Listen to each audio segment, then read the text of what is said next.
ನೋಡಿ, ಸಚಿವ ಬಿ ನಾಗೇಂದ್ರ ನಮ್ಮ ಶಿಕಾರಿ ಅಂತ ಇರೋದು ಕಮಲ ಪಡೆ.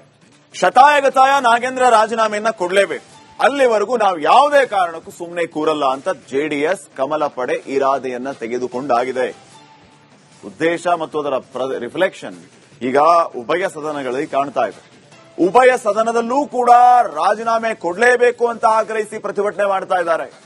ಅವರ ಒಂದೇ ಪ್ರಶ್ನೆ ಏನಂತಂದ್ರೆ, ಆಡಳಿತ ಪಕ್ಷಕ್ಕೆ ಇದೇ ಸದನದಲ್ಲಿ ರಾಜೀನಾಮೆಯನ್ನ ಪಡೆದಾಗಿದೆ.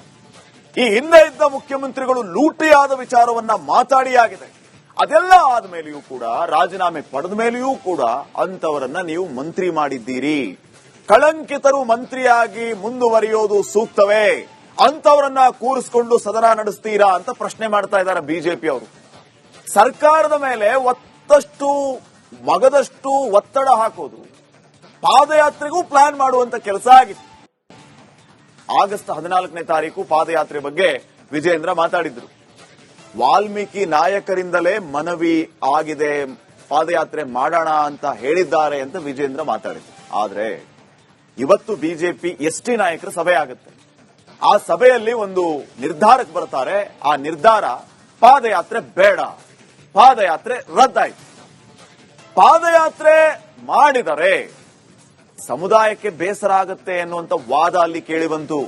ಎಲೆಕ್ಷನ್ ನ ಟೈಮ್ ಇದೆ, ಈ ಸಂದರ್ಭದಲ್ಲಿ ನಾವು ಈ ರೀತಿ ಪಾದಯಾತ್ರೆ ಮಾಡಿದ್ರೆ ಸಮುದಾಯ ಬೇಸರಗೊಳ್ಳುತ್ತೆ, ಆ ಸಮುದಾಯದ ವಿರುದ್ಧ ಕಟ್ಟಬೇಕಾಗತ್ತೆ. ಬಿ ನಾಗೇಂದ್ರ ವಿರುದ್ಧ ಪಾದಯಾತ್ರೆ ಬೇಡ ಅಂತ ಕುಮಾರಸ್ವಾಮಿ ಅವರು ಹೇಳಿದ್ರ. ಅದಕ್ಕೆ ಕಾರಣಗಳು ಕೂಡ ಹಲವು. ಹೈಕಮಾಂಡ್ ನಾಯಕರಿಗೆ ಮನವರಿಕೆ ಮಾಡಿದ್ರಂತೆ ಕುಮಾರಸ್ವಾಮಿ ಅವರು. ಏನಂತ ಮನವರಿಕೆ ಮಾಡಿದ್ರು? ಪಾದಯಾತ್ರೆ ಬೇಡ, ಪಾದಯಾತ್ರೆ ಮಾಡಿದ್ರೆ ವಾಲ್ಮೀಕಿ ಸಮುದಾಯದ ಮುನಿಸು ಸಾಧ್ಯತೆ, ನಾವು ಮುನಿಸನ್ನ ಎದುರಿಸಬೇಕಾಗುತ್ತೆ. ಇವತ್ತು ಸಮುದಾಯದ ವಿರುದ್ಧ ಪಾದಯಾತ್ರೆಯ ಸಂದೇಶ ರವಾನೆ ಆಯಿತು. ಹಿರಿಯೂರು ಬೈ ಎಲೆಕ್ಷನ್ ಇದೆ, ಎಸ್ಟಿ ಸಮುದಾಯ ಅಲ್ಲಿ ಪ್ರಬಲವಾಗಿದೆ. ನಾವೀಗ ಅದೇ ಸಮುದಾಯದ ವಿರುದ್ಧ ಪಾದಯಾತ್ರೆ ಮಾಡಿದ್ವಿ ಅಂತಂದ್ರೆ, ಅರ್ಥಾತ್ ನಾಗೇಂದ್ರ ವಿರುದ್ಧ ಪಾದಯಾತ್ರೆ ಮಾಡಿದ್ರೆ, ಅವಸರದಲ್ಲಿ ಪಾದಯಾತ್ರೆ ಮಾಡಿದ್ರೆ ಸಮಸ್ಯೆ ಆಗುತ್ತೆ, ಅದು ಮುಂದೆ ಪರಿಣಾಮ ಬೀರುತ್ತೆ. ಈ ಹಿಂದೆ 2023ರ ವಿಧಾನಸಭೆ ಚುನಾವಣೆಯ ಫಲಿತಾಂಶದ ಮೆಲುಕು ಹಾಕುವ ಕೆಲಸ ಆಯಿತು. ರಾಜ್ಯದಲ್ಲಿ 15 ಎಸ್ಟಿ ಮೀಸಲು ವಿಧಾನಸಭಾ ಕ್ಷೇತ್ರಗಳಿವೆ. ಕಾಂಗ್ರೆಸ್ 14 ಗೆದ್ದಿದೆ, ಜೆಡಿಎಸ್ನವರು 1 ಸ್ಥಾನ ಗೆದ್ದಿದ್ದಾರೆ, ಬಿಜೆಪಿ ಶೂನ್ಯ ಸಾಧನೆ. ಸೊ ನಾಗೇಂದ್ರ ವಿರುದ್ಧ ಪ್ರತ್ಯೇಕ ಹೋರಾಟ ಮಾಡಬಹುದು, ಆದ್ರೆ ಪಾದಯಾತ್ರೆ ಬೇಡ, ಶ್ರೀರಾಮುಲು ಪ್ಲಾನ್ ಇದೆ. ಬಿಜೆಪಿ ಪಕ್ಷದೊಳಗಿನ ಗೊಂದಲವೂ ಇದಕ್ಕೆ ಕಾರಣವಾಗಿದ್ರೆ, ಅಲ್ಲಿ ಗೊಂದಲ ಏನು? ಶ್ರೀರಾಮುಲು ಅವರು ನಿರ್ಧಾರ ಮಾಡಿದ್ರಂತೆ, ಯಾರನ್ನು ಕೇಳಲಿಲ್ವಂತೆ, ಅದು ಉಳಿದವರ ಮುನಿಸಿಗೆ ಕಾರಣ ಆಯ್ತಂತೆ.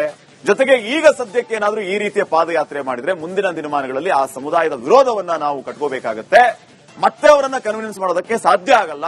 ಹಿಂಗಾಗಿ ಬೇರೆ ರೀತಿಯ ಹೋರಾಟವನ್ನ ಮಾಡುವ ಮೂಲಕ ನಾಗೇಂದ್ರ ರಾಜೀನಾಮೆಯನ್ನ ಕೇಳೋಣ, ಸದ್ಯಕ್ಕೆ ಪಾದಯಾತ್ರೆ ಸೂಕ್ತವಲ್ಲ ಅಂತ ಹೇಳಿದ್ದಕ್ಕೆ ಸದ್ಯಕ್ಕೆ ಅದನ್ನ ರದ್ದು ಮಾಡಿದ್ದಾರೆ. ಮುಂದೇನಾಗುತ್ತೆ ಅನ್ನೋದನ್ನ ಕಾದ್ ನೋಡೋಣ. ನೆಕ್ಸ್ಟ್